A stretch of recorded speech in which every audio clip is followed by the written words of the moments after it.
Hello, नमस्कार दोस्तों।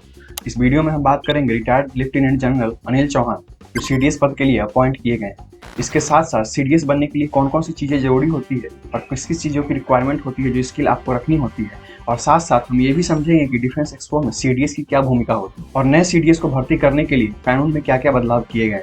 Lead general Bipin Rawat और लेफ्टिनेंट जनरल अनिल चौहान, इन दोनों के बीच में कुछ समानताएं हैं, इस पर भी हम चर्चा करेंगे। भारत के पहले सीडीएस जनरल बिपिन रावत नियुक्त किए गए थे। 15 अगस्त 2019 को प्रधानमंत्री नरेंद्र मोदी के द्वारा अनाउंस किया गया था कि हम सीडीएस का पद अपॉइंट करने जा रहे हैं और उसी वक्त army chief Bipin Rawat retire हो रहे थे और तब उन्हें देश का पहला सीडीएस नियुक्त किया गया था। 1 जनवरी 2020 से पहले सीडीएस के तौर पर जनरल बिपिन रावत देश के पहले चीफ ऑफ डिफेंस पद पर नियुक्त किए गए थे, लेकिन 8 दिसंबर 2021 को हेलीकॉप्टर दुर्घटना में सीडीएस बिपिन रावत का निधन हो गया। ब्लैक बॉक्स आने के बाद यह पता चला कि यह दुर्घटना खराब मौसम के कारण। इसके बाद 10 महीने तक ये पद खाली पड़ा रहा। अब जाकर इस पद को retired lieutenant general Anil Chauhan को नियुक्त किया गया है और यह देश के दूसरे सीडीएस होंगे। इनका जन्म 18 मई 1961 में उत्तराखंड के पौड़ी गाँव में हुआ था। सेना में यह 11 गोरखा राइफल 1981 में शामिल हुए थे और इत्तेफाक से हमारे जनरल बिपिन रावत भी इसी गोरखा राइफल से। अभी इनकी उम्र 61 साल की है। इनकी पढ़ाई कोलकाता में हुई थी। यह 20 साल की उम्र में ही गोरखा राइफल में शामिल हो गए। इन 40 सालों में यह काफी सारे पदों पर रह चुके हैं। इनका रिटायरमेंट ईस्टर्न आर्मी कमांड मई 2021 में हुआ और इनका कंट्रीब्यूशन देश के सिक्योरिटी एडवाइजर के तौर पर भी रहा है और अभी देश के दूसरे सीडीएस के रूप में नियुक्त किए गए और यह अपने 40 साल के करियर में कई सारे मेडल से सम्मानित किए जा चुके हैं, जिनमें परम विशिष्ट सेवा मेडल, उत्तम युद्ध सेवा मेडल, अति विशिष्ट सेवा मेडल, सेना मेडल और कई सारे अवार्डों से इन्हें सम्मानित किया गया है। इससे पहले जो हमारे सीडीएस थे जनरल बिपिन रावत, उनसे यह एक पद नीचे है। तीनों सेनाओं के प्रमुख जनरल रैंक के होते हैं और अनिल चौहान उनसे एक पद नीचे है, यानी कि जनरल रैंक 4 स्टार रैंक होती है। फिर लेफ्टिनेंट जनरल अनिल चौहान को इनके ऊपर रखा गया है। ऐसा क्यों? जनरल के ऊपर कोई पद नहीं है, इसीलिए सीडीएस को भी इसी पद के बराबर रखा गया है। पहले जो तीनों सेनाओं के अध्यक्ष हैं, उनके साथ तीनों सेनाओं में आपसी सहमति लेकर अपने द्वारा सारी बातचीत की जानकारी प्रधानमंत्री और रक्षा मंत्री और उनके सलाह के तौर पर भी दें। अब आप ये सोच रहे होंगे, यह तो रिटायर हो चुके थे, जनरल बिपिन रावत को रिटायर होने के पहले ही सीडीएस नियुक्त कर दिया गया था, लेकिन यह तो रिटायर हो चुके हैं, फिर इन्हें सीडीएस कैसे नियुक्त किया? इसके लिए नियम में कुछ बदलाव किए गए हैं। सरकार ने नियम में क्या क्या परिवर्तन किए हैं, आइए ये समझते हैं। एयरफोर्स रेगुलेशन 1964 में एक लाइन ऐड की गई।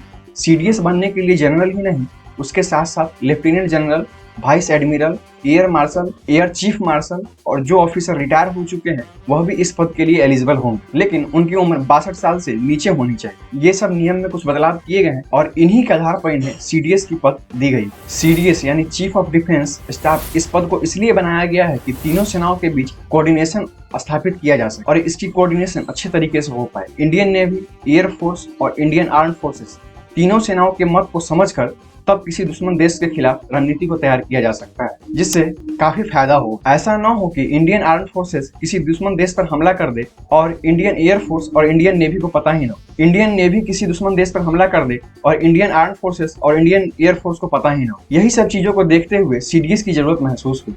जब तीनों सेनाओं में एक अच्छी कोऑर्डिनेशन होती है तो पूरे देश के लिए यह बहुत ही अच्छी बात है। 18 से 22 अक्टूबर 2022 के बीच गुजरात के गांधीनगर में देश का 12वां डिफेंस एक्सपो होने वाला है।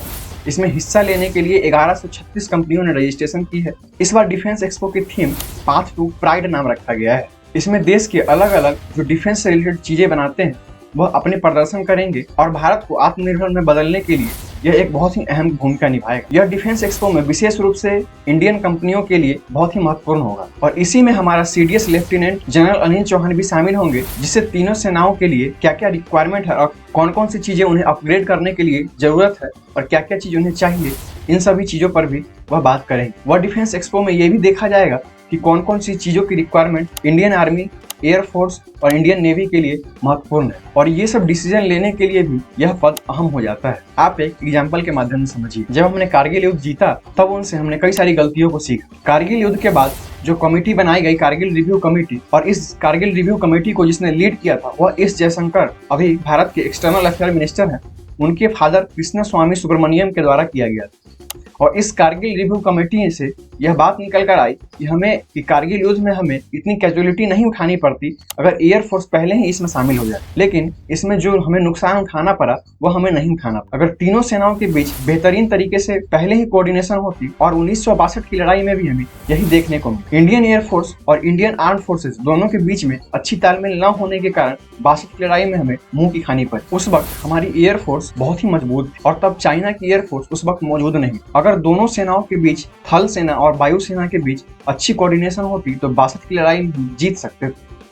इन सभी चीजों को देखते हुए हमें सीडीएस पद की जरूरत महसूस और यहीं से सीडीएस की मांग शुरू हुई, क्योंकि हम इन दोनों जगहों पर देख चुके थे कि हमें तीनों सेनाओं के बीच कोऑर्डिनेशन स्थापित करने के लिए हमें एक पद की जरूरत है जो इन तीनों में बेहतरीन तरीके से तालमेल बैठा सके। इसका मतलब यह नहीं निकलता है कि जो पहले से तीनों सेनाओं के चीफ है उनसे चीफ ऑफ डिफेंस की पद ऊपर हो, कि क्या chief of defence staff lieutenant general Anil Chauhan तीनों सेनाओं में से किसी को भी युद्ध करने के लिए ऑर्डर दे सकते हैं? तो ऐसा नहीं है।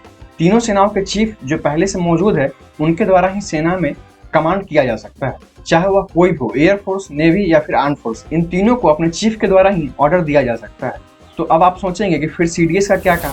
सीडीएस का काम है कि तीनों सेना क्या सोचती है वह प्रधानमंत्री और रक्षा मंत्री को सलाह दे सके।